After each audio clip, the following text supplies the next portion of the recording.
So my name is Mark Belash. I'm president of TorontoJobs.ca.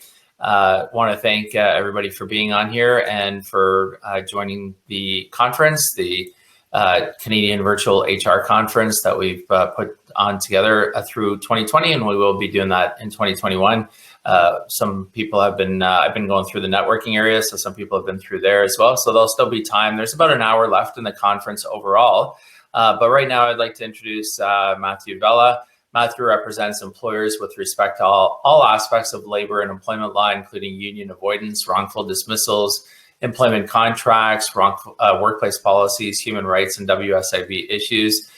He's an experienced advocate. He has argued at all levels of Superior Court, as well as at the Ontario Labour Relations Board, the Workplace Safety and Insurance Appeals Tribunal, the Human Rights Tribunal of Ontario, and in labor tribunals or labor arbitration. So thanks very much, Matthew, and I look forward to hearing the tips and what's going on right now. Wonderful. Thank you, Mark. Thank you very much. Well, welcome everybody. Thanks for joining my presentation here today. What we've tried to do is think of new topics in employment law based on COVID-19 and obviously the situation that we're all going through. And so what I'm going to do actually is I'm going to talk about, oh, there's me, don't need that. What we're going to do is we're going to talk about two old topics that I'm sure everyone here has heard about already, because these two old topics have now merged into what we're seeing as a trending new hot topic. So we're going to talk about temporary layoffs, the infectious disease emergency leave, IDEL regulations, and return to work issues, which is something I assume everyone has already experienced to some degree or another. We're then going to talk about human rights and accommodations during the pandemic. But the reason that these two subjects have been selected, again, is that they are now being merged into a current trend and a current trending problem that we're seeing in employment law. So we'll start by talking about temporary layoffs, where we're at with those. So always important to remember that a layoff occurs where a worker earns less than half of their regular wages. So, often people think of a layoff as occurring when the employee is handed a letter saying, we're sorry, we don't have enough work for you. You're going to be off for a period of time. We'll call you back on X date, or we'll call you back when sufficient work becomes available.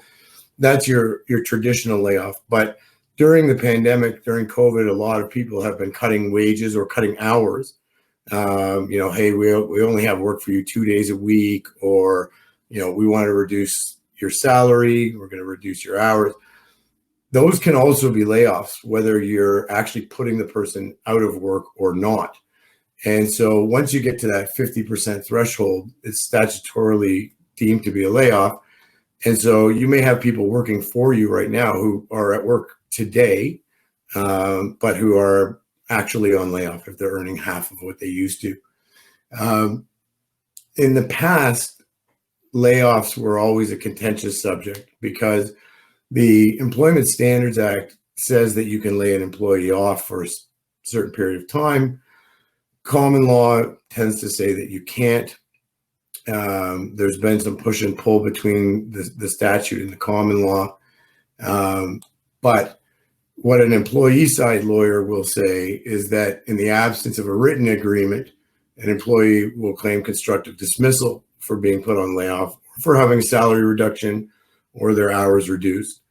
And as you know, constructive dismissal is an allegation that, you've altered the terms of my employment, you've reduced my wages. I'm going to take the position that I've been effectively fired, and I'm going to file a Ministry of Labor claim, or I'm going to sue you for wrongful dismissal. So the other issue with temporary layoffs, of course, is that even if you're within the statute and the employee is not claiming a constructive dismissal, there are timeframes at which point the employee is going to be able to say, I've been fired because I've been off for too long. right now, none of that really exists, because what the Ford government has done is given a blanket protection to all employers in the province with the OREGs that have been amended under the Employment Standards Act to create the infectious disease emergency leave. So the IDEL regulation effectively allows all of the things that I just talked about to happen without an employee claiming constructive dismissal. So the employer can lay off, reduce hours, which effectively reduces wages, without getting the regular claim for, oh, sorry, that change is too much. I've been laid off. I would like my termination and severance pay, or more than that, depending on who you're dealing with. So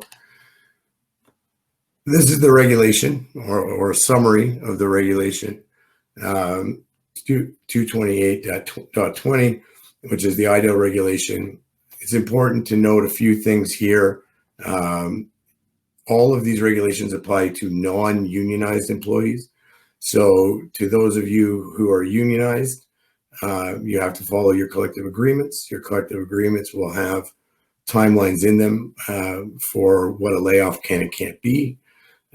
But for non-union, the IDEL regulation is here protecting you. So this says that a non-unionized employee whose employer has temporarily reduced or eliminated their hours of work for reasons related to COVID-19, okay, I've underlined that because this is what we're going to talk about later, is deemed to be on a job-protected emergency infectious disease leave. So if you have an employee right now who's at home and isn't working, that employee is actually not on layoff. They might have been given a letter back in April saying, hey, we're putting you on layoff, but they're now deemed to be on this leave, not on layoff. Second bullet point, the non-unionized employee is not considered to be laid off by the employer if the employer temporarily reduces or eliminates hours of work. So this is the non-traditional layoff where the employee is still working, but either has had their salary reduced or is only working 2 days a week or whatever that may be. We did see a lot of this in COVID where employers tried to keep people, employed as much as they could, but it was going to be reduced. IDEL protects that as well. So if hours or wages are temporarily reduced, if the person's on layoff, if the amount of days the person works are reduced, all of this is covered by this regulation, which says this is not a layoff. And so this effectively stops the constructive dismissal arguments. And, when we went into COVID in March and April, we expected to see a massive slew of constructive dismissal claims as, thousands and thousands of people, particularly in the hospitality, tourism, and travel industries were laid off. They're being protected by this regulation. So one thing to note about the IDEL regulation, though, is that it is set to expire January 2nd. And it is going to, if it does expire, if it's not extended, then we are back into the traditional ESA rules for layoffs. And that's when employees could start to file constructive dismissal claims, Ministry of Labor claims, things like that. So, cognizant January 2nd is not very far away from us right now. But even with the IDEL in place, we knew that employment lawyers were going to try to find a way around it. And we didn't see a lot of an uptick in ministry claims and lawsuits throughout the pandemic until recently. And now we're starting to see a real uptick in claims from employees who have been off. We're seeing them in virtually every sector that has employees on layoff. So I am seeing it in manufacturing, in auto dealerships, in all kinds of different places. And so this is why we're going to talk about the second topic. What they're doing is, if you remember the previous slide said, you can reduce a person's wages and they're not on layoff. You can lay a person off and they're still covered. You can reduce their hours of work.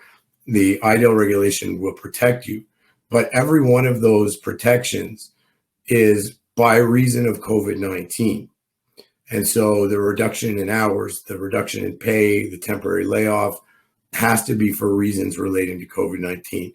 So employment lawyers thinking this through, my client wants to make a claim. How do I make a claim? IDEL's blocking me. Aha.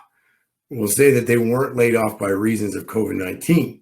We'll say that their salary wasn't reduced for reasons related to COVID-19. And where they've turned is to the Human Rights Code. So what we're starting to see and see a lot more of, even just in the last 2 or 3 weeks, is demand letters and claims coming through that say, we recognize that our client is on layoff. We recognize that IDEL exists, but he's not on layoff, or she's not on layoff because of COVID. He's on layoff because he's 60 years old and you don't like old people. Or he's on layoff because he filed a harassment complaint a year ago and you're retaliating against him. And so we're starting to see the nexus between the Human Rights Code and the Employment Standards Act grow as they continue to try to use it to get around the IDEL.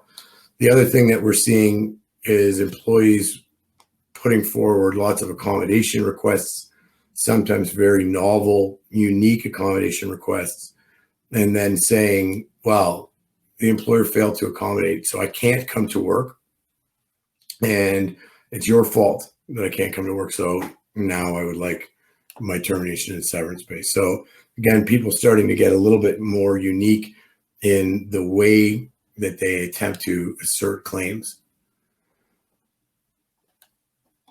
The other thing that we're seeing as employers have started recalling, and we saw a lot of this in August and September, is employees refusing to return to work and demanding severance packages and alleging failure to accommodate. So the way that dance tends to go is employer sends the employee an email saying, hey, work's picking back up again, come back on Monday.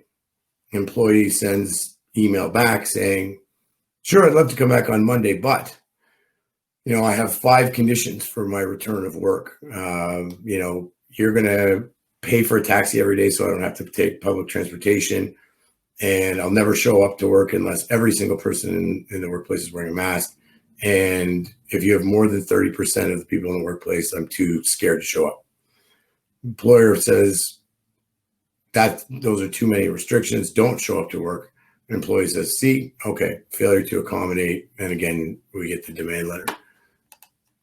So I kind of jumped the gun on that, but this is the kind of thing that we're starting to see more of, right?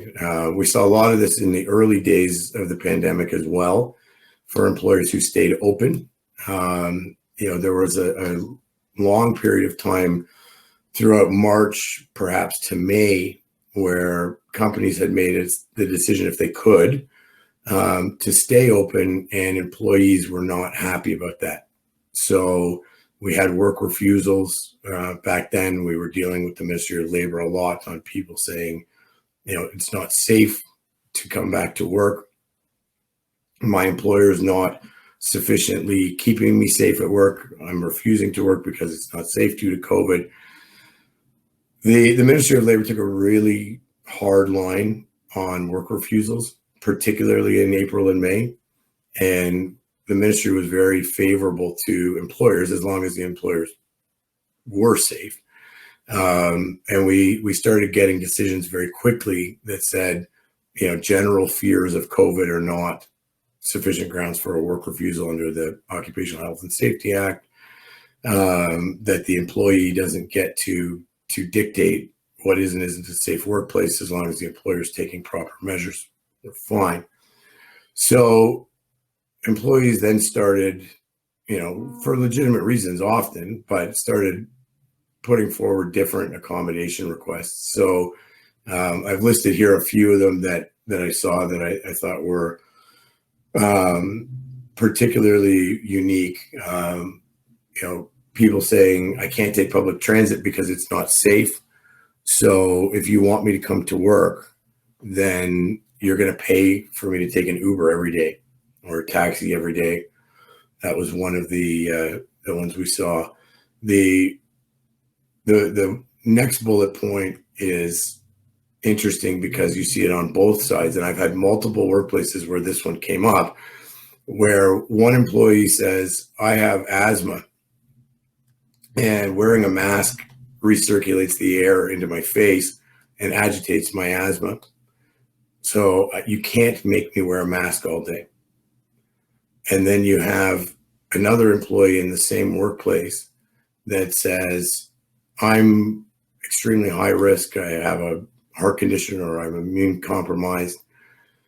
I won't attend the workplace unless everybody in the workplace wears a mask.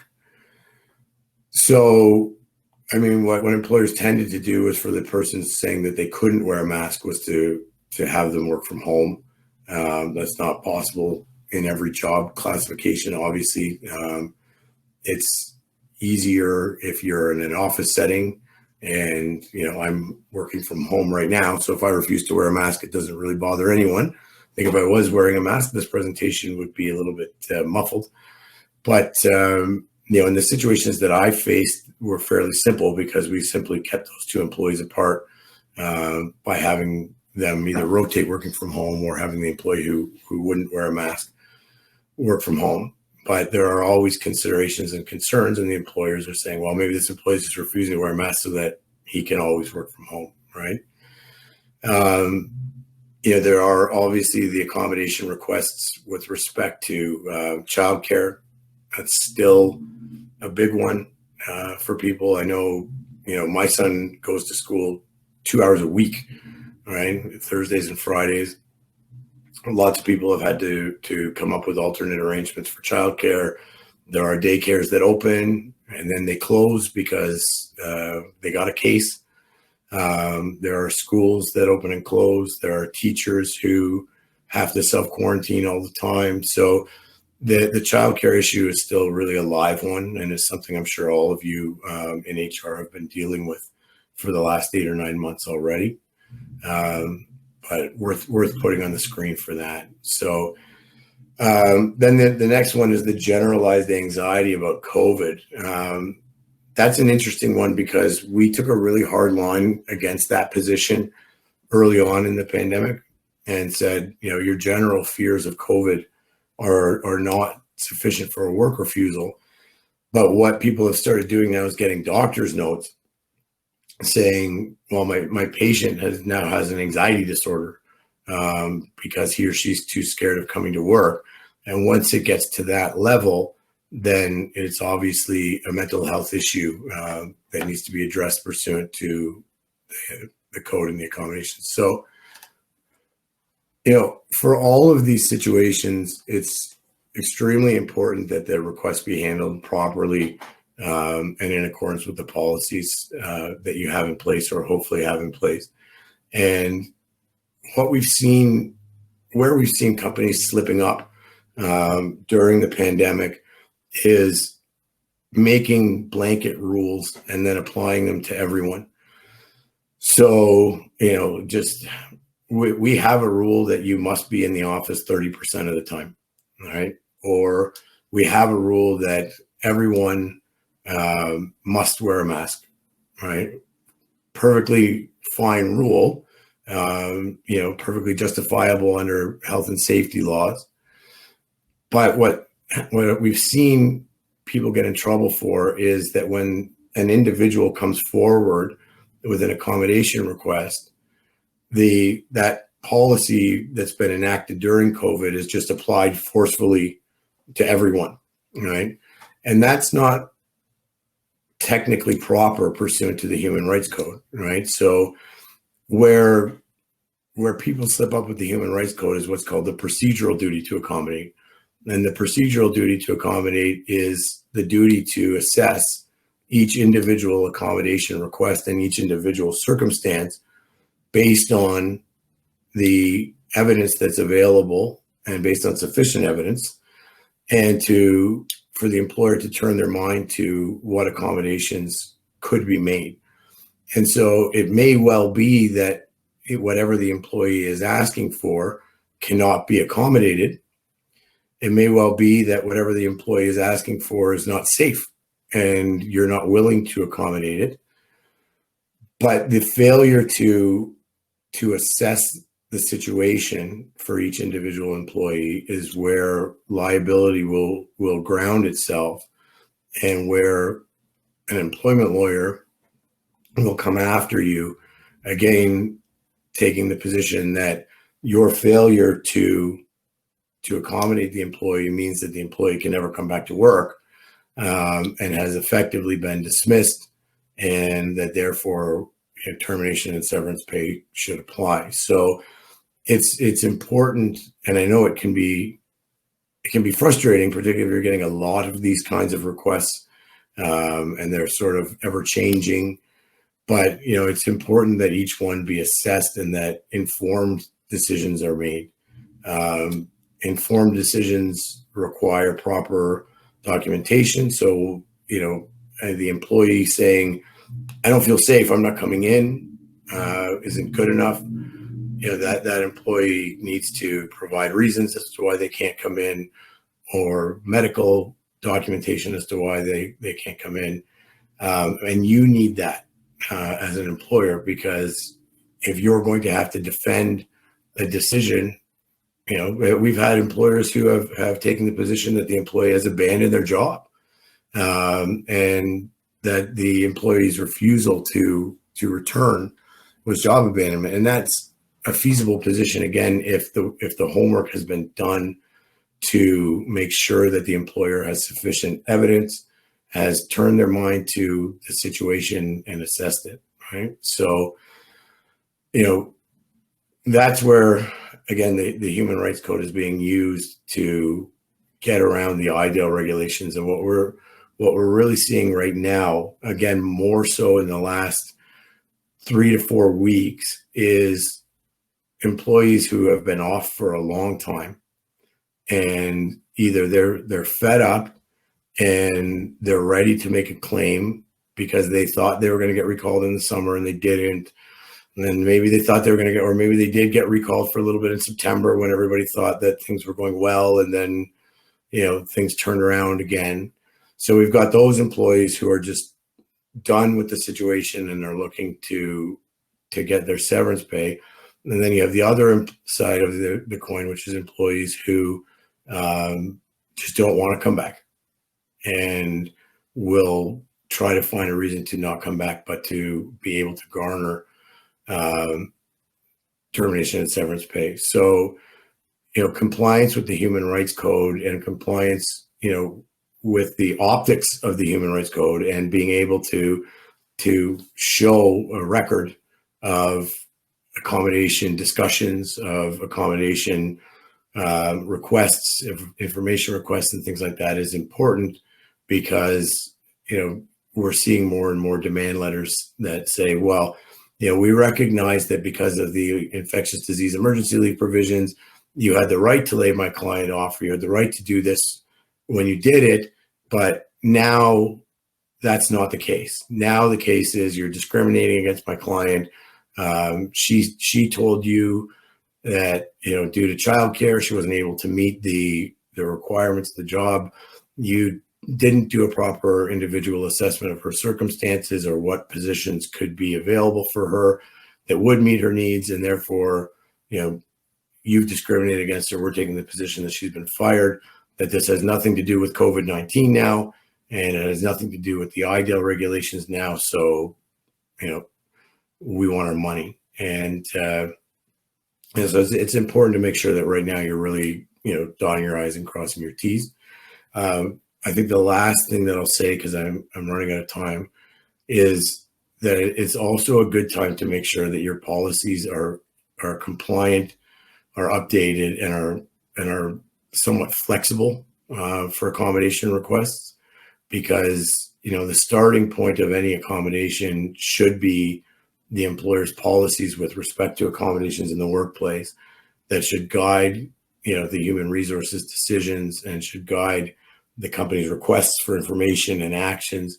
And if those policies are, even 2 or 3 years old, they are probably too far outdated based on the new normal, right? I mean, everything now is different than it was 2 years ago or even 1 year ago. So, it's important to make sure that you're taking a look at those things. So I think I only have 3 minutes left, but if anyone has any questions, there is a chat room. I'm not sure if Rachel, if you're on as well. I'm here. Oh, and again, sorry, just quickly, if anybody thinks of anything afterwards, my email address is there. I'm always happy to answer questions after the session. I know you'll be